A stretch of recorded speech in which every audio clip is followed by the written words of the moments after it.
what you've all been waiting for, do I like my accommodation? Tip number 4 was probably the most important thing for me. Basically, just try not to get one if you can. To hear what your opinions were on the accommodation you stayed at. Personally, I hate trekking miles in the morning.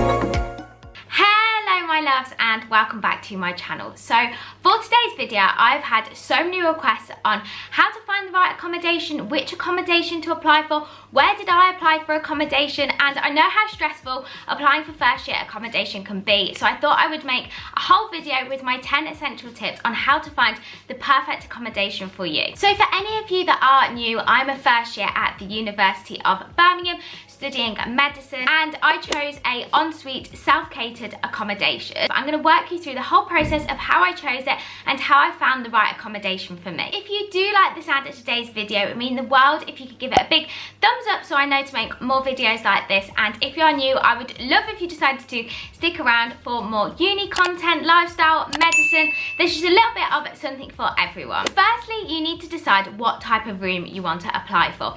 At university, there tends to be 3 different choices. So you've got ensuite, shared, or a studio, and each one comes with its pros and cons. So let's start with shared. Now, I've heard so many lovely stories of people that love their flatmates. It's really sociable, sharing bathrooms. It forces people to be a bit more sociable and not stay in their rooms all day because you have to go out to use the bathroom. Also, they are cheaper than any of the other 2 options. So if budget is something that you're really worried about and you don't mind sharing a bathroom, then it's definitely something to think about. However, I have equally heard some horror stories of people hating their flatmates, them being really unhygienic, and then you have to share a bathroom with them as well, which in my opinion doesn't sound ideal. I just kind of wanted my own little room with my own space, and if I needed to just stay in my room all day or in the evenings, I just want to be in my room, know that I don't have to come out for anything. It's a much more private space than sharing a bathroom. Also, if you don't get on with your flatmates, there are ways of working around sharing a kitchen. It does bring me on to the 3rd option, which is a studio. And a studio means you get all your own space. You get your own kitchen, you get your own bathroom.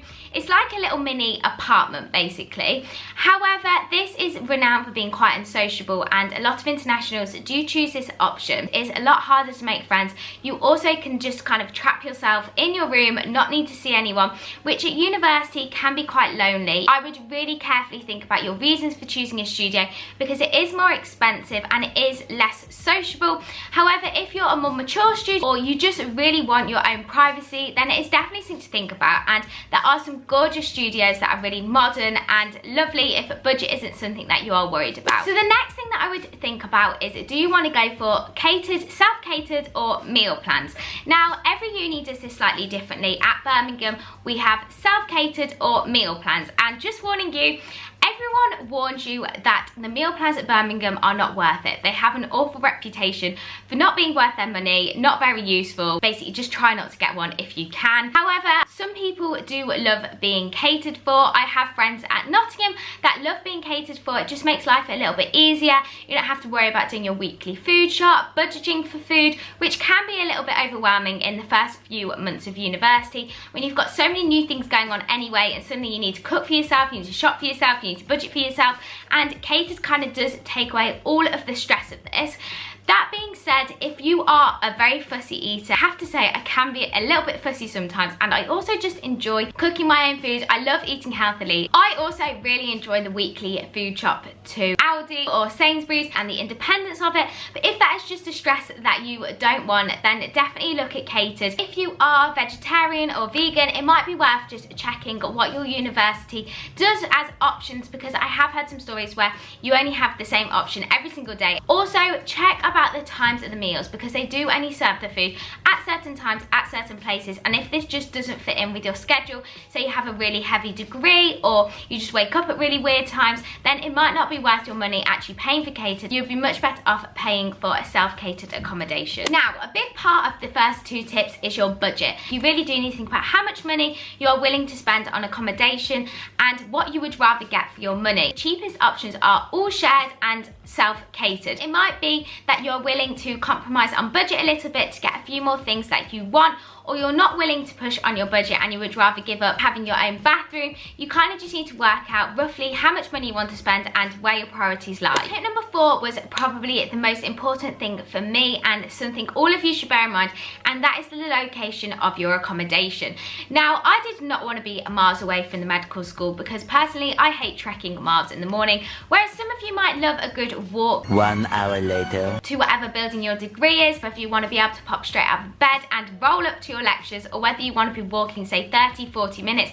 Some of them can even be a bus journey away, and for me that was just a big no. I really wanted to be near the gyms. If you are self-catered, how close the supermarkets is something a lot of people don't think about, because if you're really far away from any supermarkets, you're not going to be carrying all of your shopping miles. You are literally going to drop your bags. I can only carry 2 food bags at the same time as it is. I'm only a 10-minute walk from my supermarket, let alone half an hour. I would have to be getting an Uber. How near you are the students' unions or local bars? I really wanted to be near so that I could just go. It wasn't a big deal. I didn't need to work out how I was getting there with friends. I just wanted to be able to go out because sometimes I can be a natural hermit. Not that we've been able to do any of that this year anyway, but hopefully you're not going to have that problem, and September you won't have a 10 p.m. curfew and all the pubs and students' unions will be open, so you might want to be really near them, and it's just something to think about. Another important note on location is transport and how near you are to say the train station or bus stops. Some accommodations can be really far out and kind of in the middle of nowhere and really awkward to get to. Tip number 5 is think about the size of your accommodation. Sizes of accommodation really vary. You have some very small ones with only a few students that are really intimate, and then you have some huge blocks and huge accommodations of thousands of students all in one place. On average, the bigger the accommodation, the noisier it is and the more sociable it is. So if you are really sociable, want to be going out all the time, I would probably go to a bigger accommodation, whereas the smaller ones are renowned for more of like a family, cozier, quieter feel, but maybe slightly less sociable. You also want to think about how many people you are sharing with. So you can get houses of like 16 people, or you can get flats of 5 or 6, or you can equally get some really small flats of only a few people. For me, 6 to 8 people is the perfect amount. You have enough that if you don't get on with a few flatmates, it's not the end of the world. There's enough people to socialise with. It's not so big that everyone is creating loads and loads of mess and it's all very chaotic and unorganised. That for me was the perfect number, but you might want more people to be able to socialise with. You also might want it less people, so it's more intimate and probably cleaner, less people's stuff to deal with, less rubbish, less washing up, less plates left on the side. This one is so crucial and something I did a lot of, and that is make sure you speak to people in the year above. Ask what the reputation is like of each different accommodation. Every accommodation at every uni does seem to come with its own rep. The student room is a good place to start, but it is not the most accurate. You are much better off asking someone you know in the year above or finding someone at the university.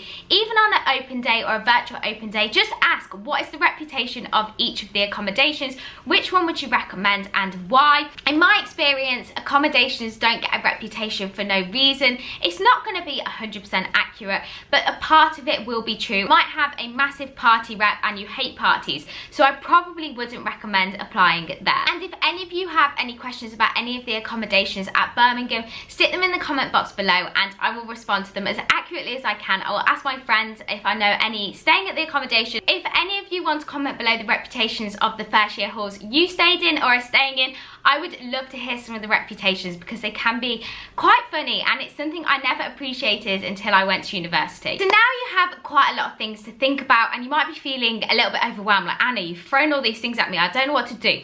I would really recommend writing a list of things that are really important to you. The non-negotiables in your accommodation. Are you 100% set that you need an ensuite? Do you need to be near to the gym? Do you need to be near to your building for your degree? Write down a list of factors that are non-negotiables and then list them in an order of priorities. Then you can kind of work out where your priorities are and which accommodations you should be looking at, and kind of filter through a lot of them that don't suit you. Now you have done this, try and narrow down your accommodations as much as you can. Most universities are going to ask for a maximum of say your top 6, and write down a pros and cons list of each accommodation until you have your favourite, your second favourite and your third favourite. And for most universities this is now going to be enough. There will be some sort of process where you have to put your top 6 and they randomly allocate them, or you put them down in order, Every uni is slightly different and you need to check this. However, please don't get your heart set on your top accommodation choice, because the likelihood is, unfortunately, you're probably not going to get it. Make sure you are happy with your top 3 choices, and you can imagine yourself going to any single one of them. Will you be happy there?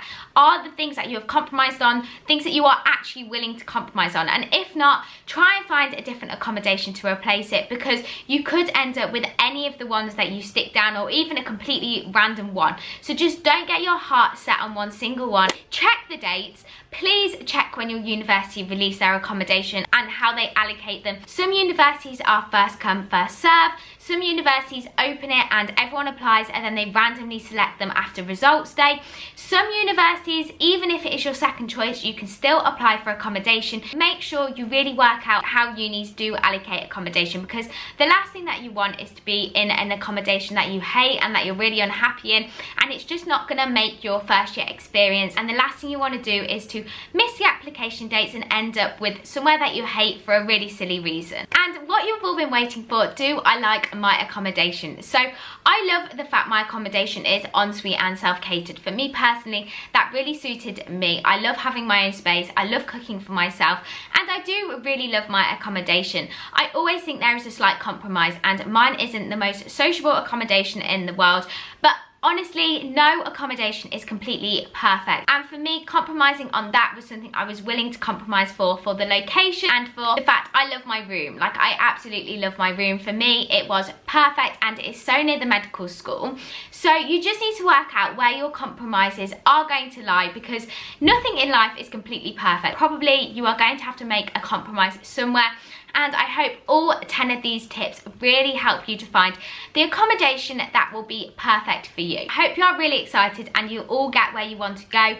If you have any questions about any of the accommodation at Birmingham or any uni, stick it in the comment box below and I will get back to you. Or if you have your own opinions on different accommodations at your own university, put them in the comment box below, because honestly I think it'd be so funny and also useful for everyone to hear what your opinions were on the accommodation you stayed at. Give this video a big thumbs up if you want to see more in my Get Ready for Uni series, and I will see you all so soon, everyone. Bye!